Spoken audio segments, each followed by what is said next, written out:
주옵소서.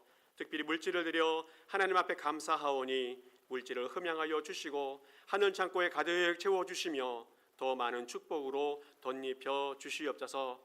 아버지 하나님, 하나님의 나라에 또 하나님의 복음이 쓰여지는 곳곳에 이 물질이 쓰임받게 하시고 하나님의 영광이 온 세상에 가득 차는 귀한 물질이 될 수 있도록 축복해 주옵소서. 오늘 드리는 예배를 통해 하나님의 영광이 드러나고 하나님의 능력이 임하는 시간이 되게 하옵소서. 감사를 드리며 예수 그리스도의 이름으로 기도드립니다.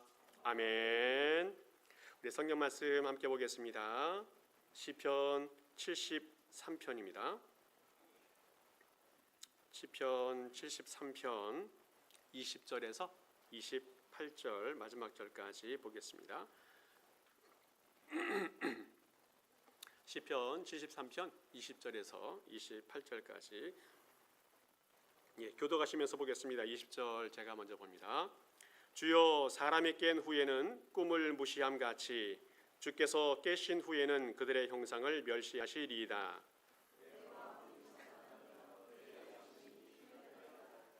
내가 이같이 우매무지함으로 주 앞에 짐승이오나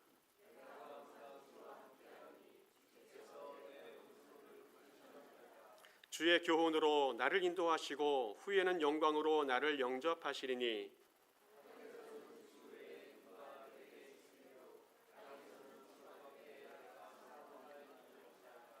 내 육체와 마음은 쇠약하나 하나님은 내 마음의 반석이시요 영원한 분깃이시라.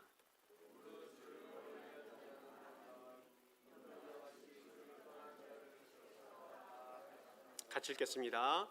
하나님께 가까이 함이 내게 복이라. 내가 주 여호와를 나의 피난처로 삼아 주의 모든 행적을 전파하리이다.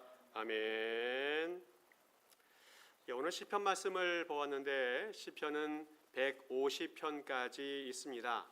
아마 많은 성경책이 다윗이 썼던 그런 작품들로 인정되는데 오늘 성경 말씀 73편에서부터 83편까지 이 11편은 아삽이라고 하는 사람이 쓴 그런 시편이 되어지겠습니다. 아삽이라고 하는 사람은 다윗 시대에 성전에서 악기를 연주하고 또 찬송의 직무를 맡았던 성가대의 수석 악사로 인정받게 되어집니다. 오늘 성경 말씀 시편 73편 1절을 보게 되어지면 이렇게 말씀하고 있어요. 같이 한번 읽어보겠습니다. 시작. 하나님이 참으로 이스라엘 중 마음이 정결한 자에게 선을 행하시나. 아멘. 아마도 이 말씀이 아삽이라고 하는 사람의 신앙을 대변하는 말씀이라고 할 수 있겠습니다. 마음이 청결한 자에게, 그렇죠? 경건한 시인이었고 신실한 또 경건한 믿음을 갖고 살았던 그 사람이 바로 아삽이라고 했던 사람입니다. 자, 그런데 이렇게 경건하게 신실하게 살았던 이 아삽의 마음속에 큰 고민과 갈등이 또 회의가 오기 시작했습니다. 전반전에 쭉 읽어보게 되어지면 세상을 보니까 하나님을 알지 못하는 악인들이 너무너무 잘 사는 것 아닌가, 뿐만 아니라 그들이 죽을 때에도 고통 없이 죽는 것을 바라보게 되어집니다. 그와 반대로 나 같은 신앙인들, 하나님 앞에 경건하게 신실하게 살아갔던 그 사람들은 하나님 앞에서 참으로 경건하게 거룩하게 살았음에도 불구하고 매일 고통 가운데 있는 것은 어찌된 일인가에 대한 신앙의 회의와 고민들이 생기게 되어집니다. 세상에는 하나님 없이 자기 수단과 방법을 가지고 제 멋대로 살아가지만 형통하고 건강하고 고통과 재앙을 없고 평안과 재물이 더해지는 사람들이 많이 있습니다. 반면에 하나님을 섬긴다고 하지만 의롭고 신실하게 살아가는 의인들이지만 어찌하여서 재앙을 당하고 징계를 당하는가에 대한 그런 의문이 이 아삽에게 생기게 되어졌다는 겁니다. 이런 현실 앞에 아삽은 하나님 앞에 스스로 묻고 스스로 답할 수밖에 없는 환경입니다. 하나님이 정말 살아계신가? 하나님의 공의는 정말 살아있는가? 하나님이 살아계시다면 어찌하여서 이런 모순된 현실을 방치하고 계신가에 대한, 하나님은 정말 불의한 자들의 하나님이신가, 의로운 자를 돌보시지 않는 분인가에 대한 그런 회의를 갖게 되어집니다.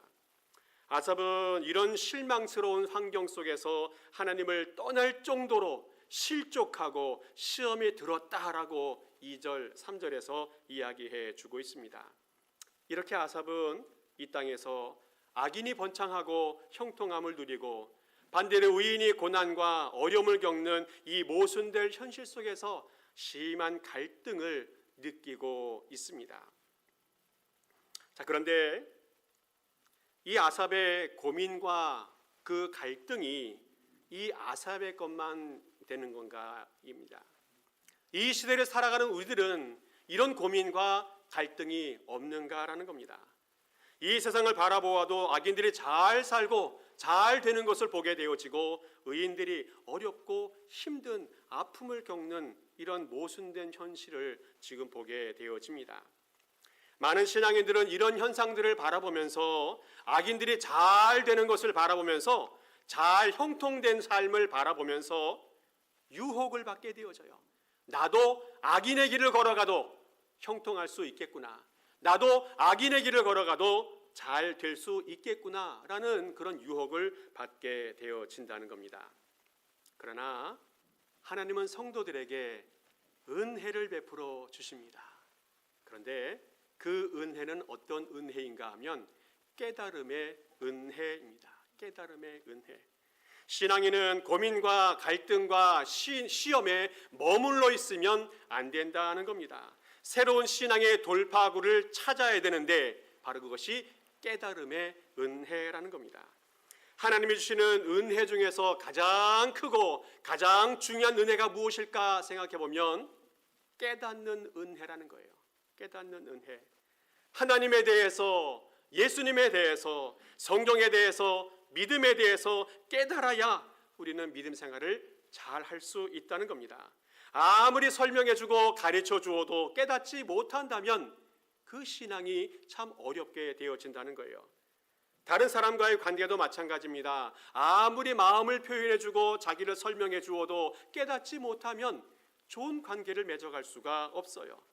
세상을 바라보는 관점도 마찬가지입니다. 눈에 보이는 이것만 보지 않고 그 이면을 볼 수 없다면, 깨달을 수 없다면 이 세상을 바르고 진실하게 살아갈 수 없다는 겁니다.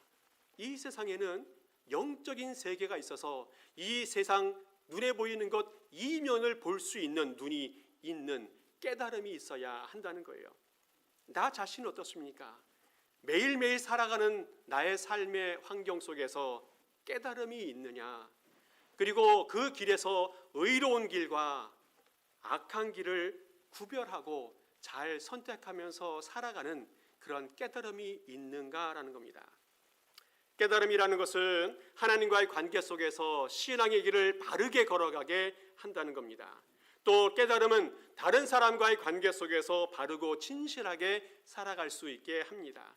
깨달음은 이 세상을 바르게 살 수 있는 지혜를 터득하게 해서 나 자신도 바르고 신실하게 살아가도록 이끌어 준다는 겁니다. 오늘 성경에서 아삽은 하나님으로부터 어떠한 깨달음을 받았는지 몇 가지 한번 살펴보겠는데, 먼저는 우리 인간은 우매한 존재라는 것을 깨닫게 되었다는 겁니다. 우리 인간은 우매한 존재다. 시편 49편 20절 말씀을 우리 같이 읽겠습니다. 시작. 존귀하나 깨닫지 못하는 사람은 멸망하는 짐승 같도다. 아멘. 우리 사람들은 하나님의 은혜를 입어서 매 순간마다 깨달음을 얻으면서 살아가야 합니다.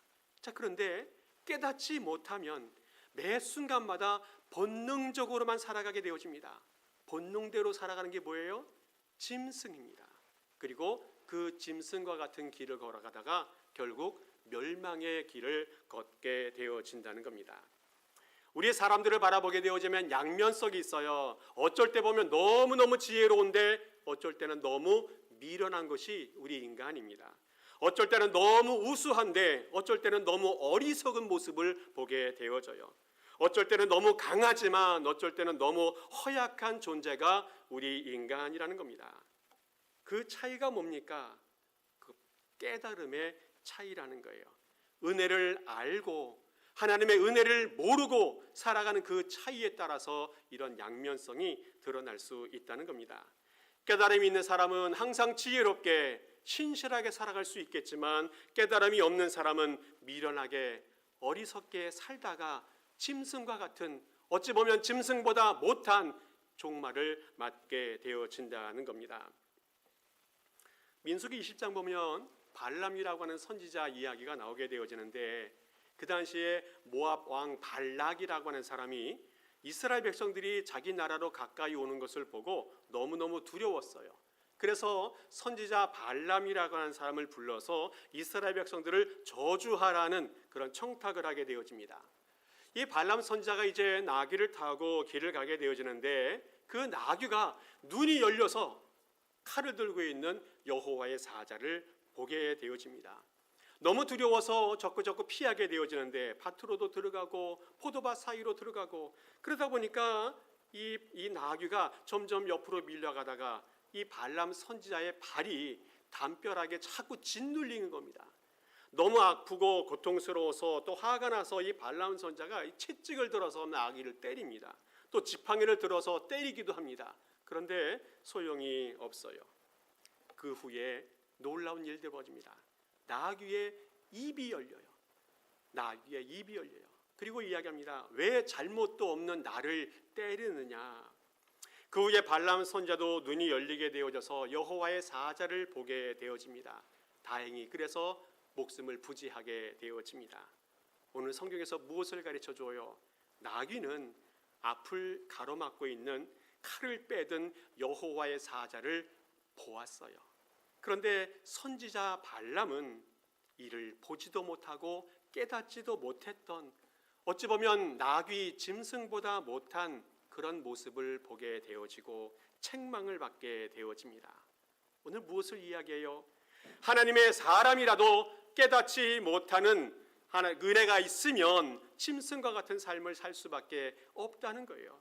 아무리 하나님의 사람이라도 깨달음이 없으면 그 인생이 짐승보다 못한 인생을 당하고 화를 당할 수 있다는 겁니다.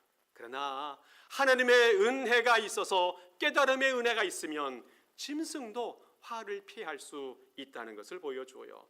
우리 성도들 정말 이 땅에서 바르게 살아가고 성도답게 살아가기 위해서는 깨달음의 은혜가 있어야 할 줄을 믿습니다.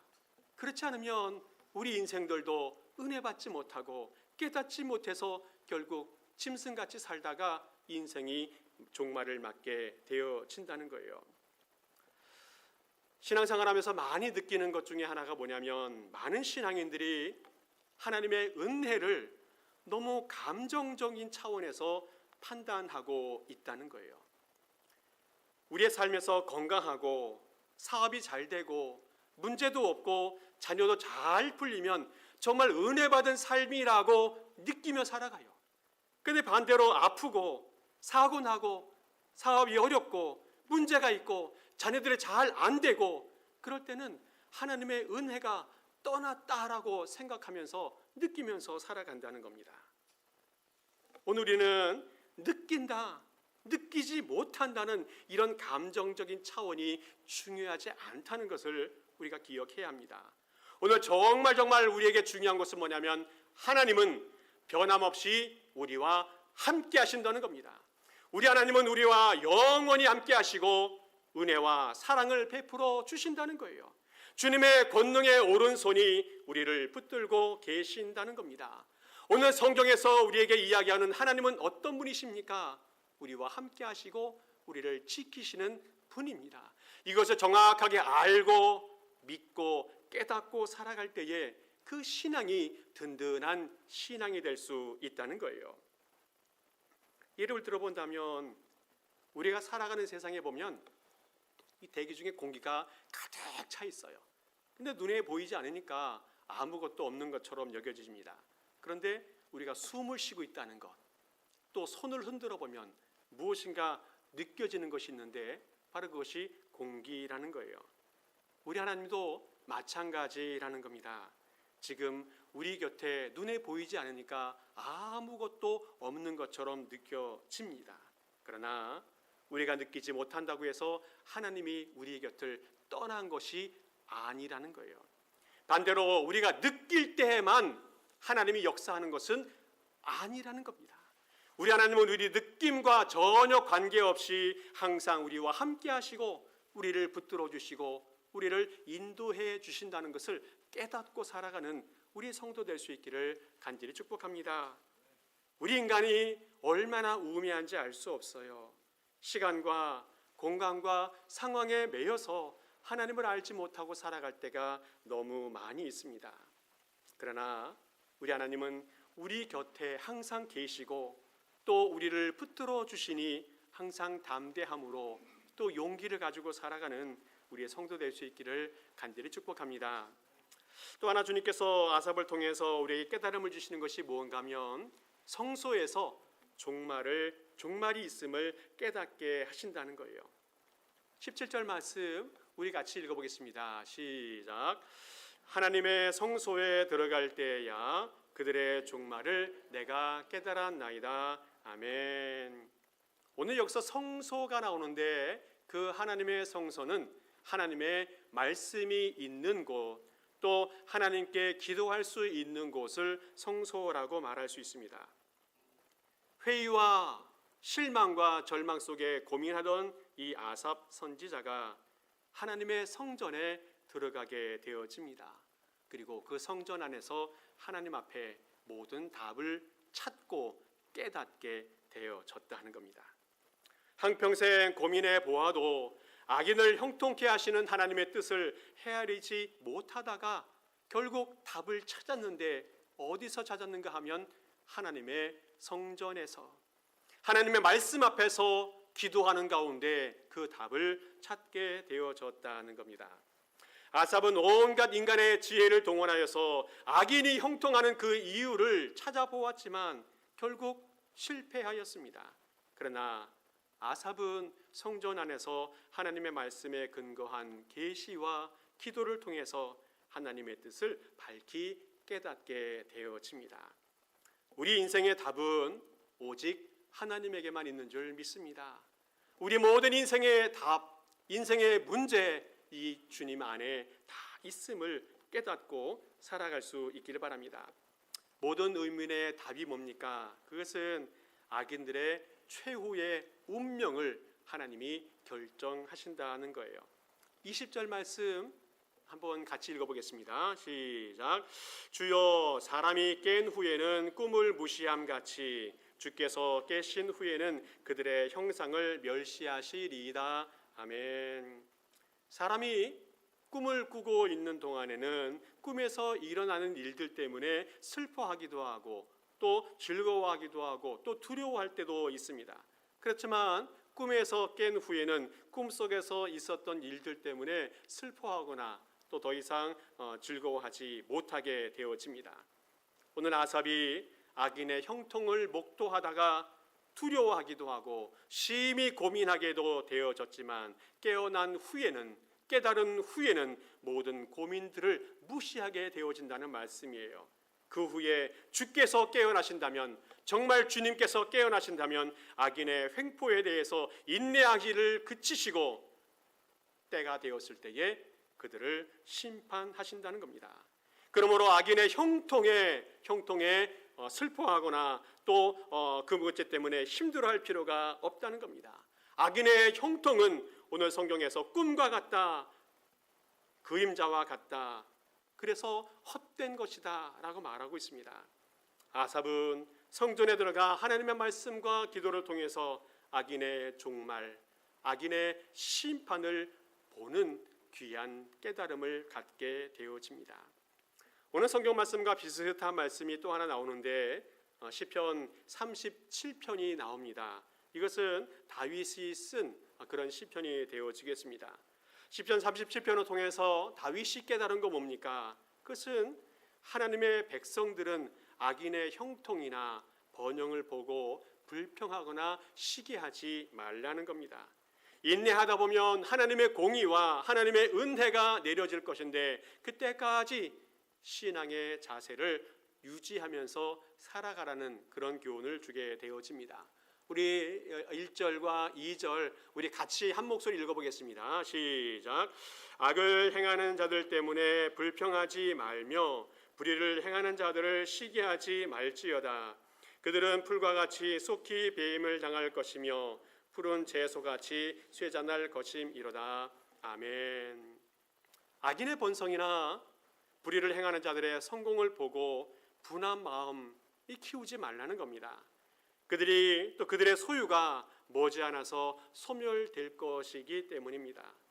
악을 행하는 자들 풀과 같이 속기 배임을 당하고 푸른 채소같이 시들게 되어진다. 하나님께서 말씀하고 있습니다.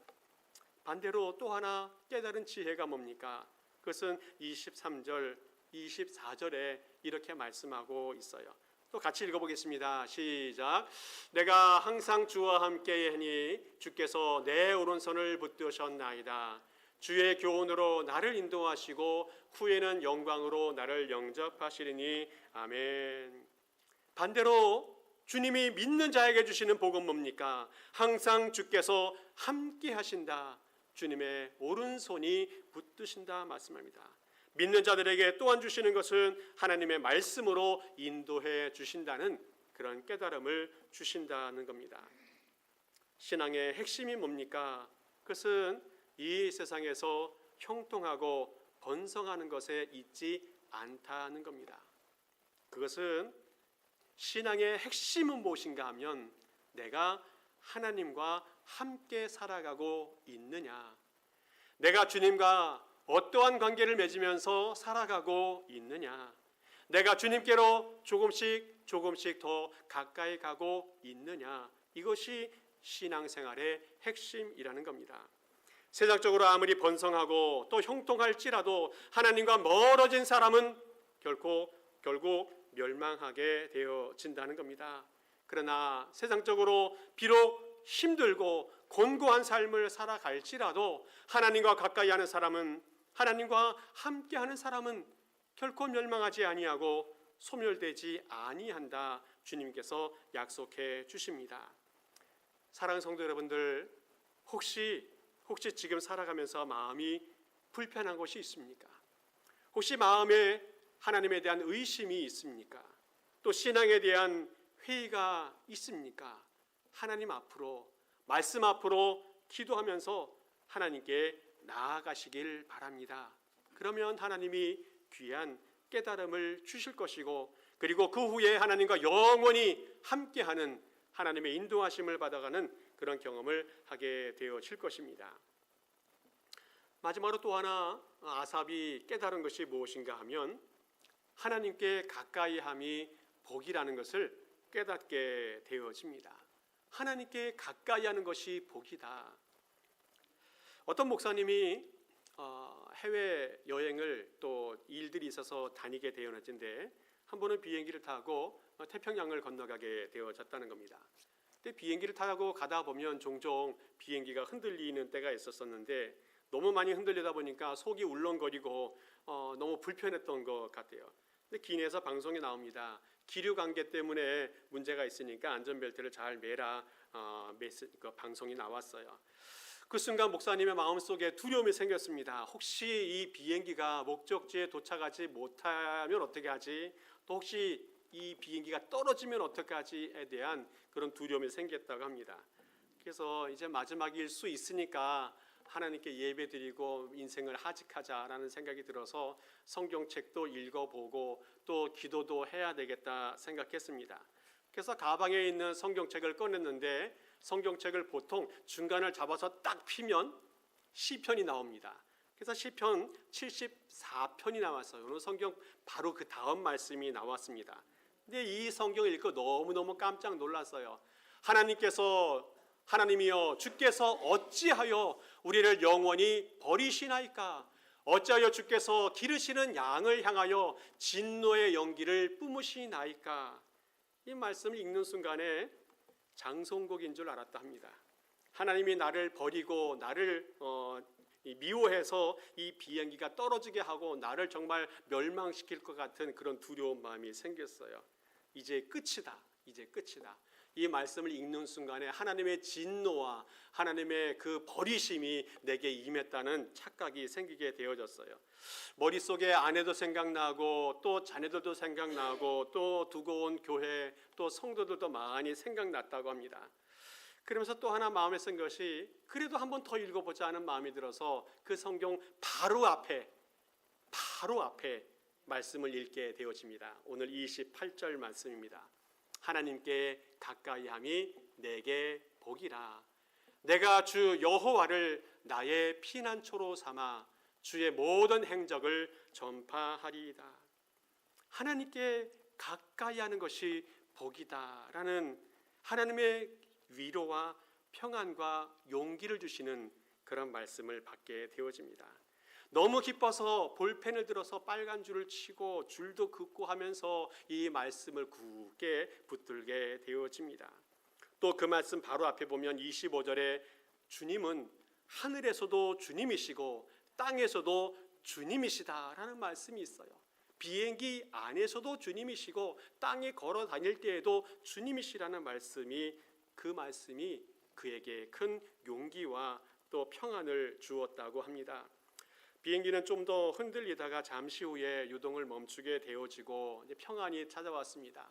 이 마음속에 지금까지 있었던 일이 생각나다 보니까 부끄럽기도 하고 또 창피하기도 하고 또 어떤 마음에서는 감사한 마음도 생겼다고 합니다.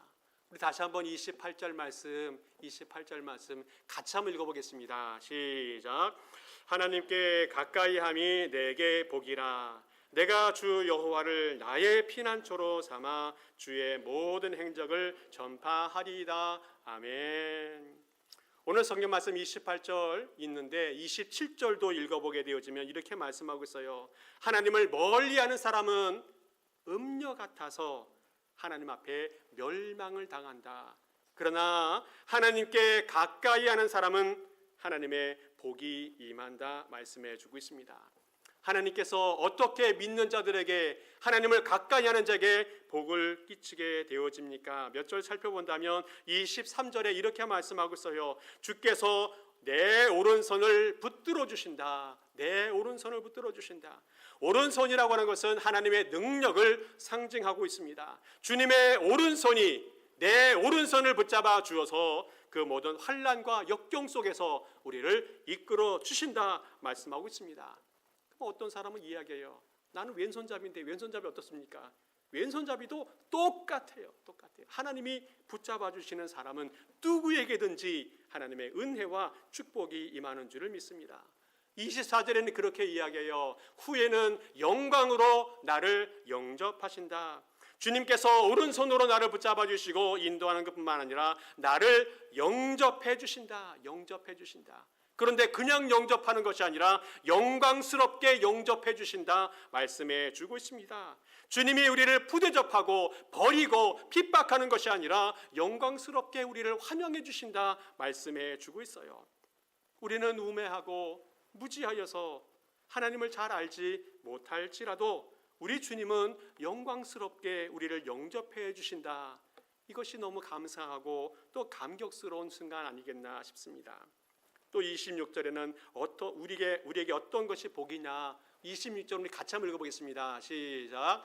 내 육체와 마음은 쇠약하나 하나님은 내 마음의 반석이시요 내 영원한 분깃이시라. 아멘. 여기서 분깃이라고 하는 것은 몫을 이야기합니다. 월급이나 내가 가져야 될 당연한 것들을 이야기합니다. 하나님이 나의 영원한 분깃이다 말씀해 주고 있습니다.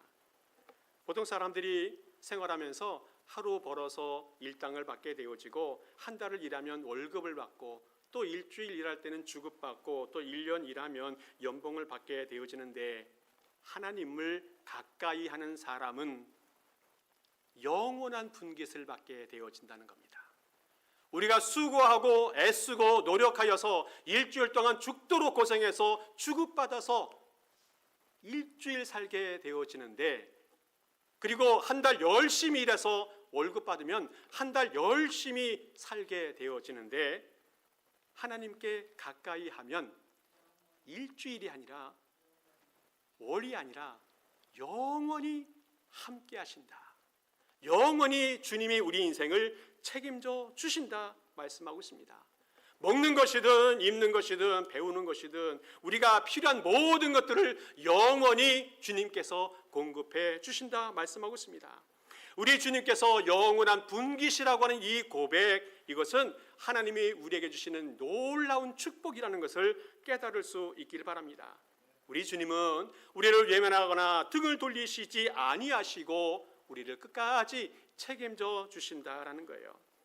비록 우리는 우매하거나 또 무지하여서 하나님을 외면할 때도 많고 하나님을 무시할 때도 있고 등을 돌리고 살아갈 때도 있지만, 그렇지만 우리 주님은 영원토록 우리의 분깃이 되어 주신다는 겁니다. 사랑하는 성도 여러분들, 하나님께 가까이, 조금 더 가까이 하나님과 밀착된 삶을 살아가 보시길 바랍니다. 그래서 우리 주님이 준비하신 모든 복을 누리며 살아갈 수 있기를 축복합니다. 말씀 마무리합니다. 이 세상에는 이해할 수 없는, 또 받아들이기 힘든 일들이 많이 있습니다. 이때 보통 사람들은 시험에 빠지고 넘어지고 또 모든 것을 포기하게 되어집니다. 그러나 신앙인들은 하나님께 나아가야 합니다. 하나님의 말씀과 기도를 붙들어야 합니다. 그러면 주님께서 귀한 깨달음을 주시게 되어질 것입니다. 하나님은 우리를 오른손으로 붙잡아 주십니다. 하나님은 우리를 영광으로 영접해 주십니다. 하나님은 우리에게 영원한 분깃이 되어 주십니다. 이 깨달음을 갖고 믿음 잘 세워가는 우리 모든 성도 될 수 있기를 간절히 축복합니다. 기도하겠습니다. 아버지 하나님 감사합니다. 매일매일의 삶을 경험하는 우리의 삶 속에 수많은 모순과 갈등이 있음을 고백합니다. 그러나 아버지 하나님, 우리 모든 성도님들은 주님께로 가까이 가게 하시고 귀한 깨달음을 얻게 하여 주시옵소서. 아버지 하나님, 우리는 하나님 앞에 우매한 존재임을 깨닫게 하시고 하나님 앞에 악인의 최후가 어떠함을 깨닫게 하시고 또한 하나님 앞에서 성도들이 어떠한 복을 받는지 깨닫게 하여 주시옵소서. 그래서 우리 모든 성도님들 항상 승리하는 삶 살게 하옵소서. 감사를 드리며 예수 그리스도 이름으로 기도하옵나이다. 아멘. 우리 모두 일어서셔서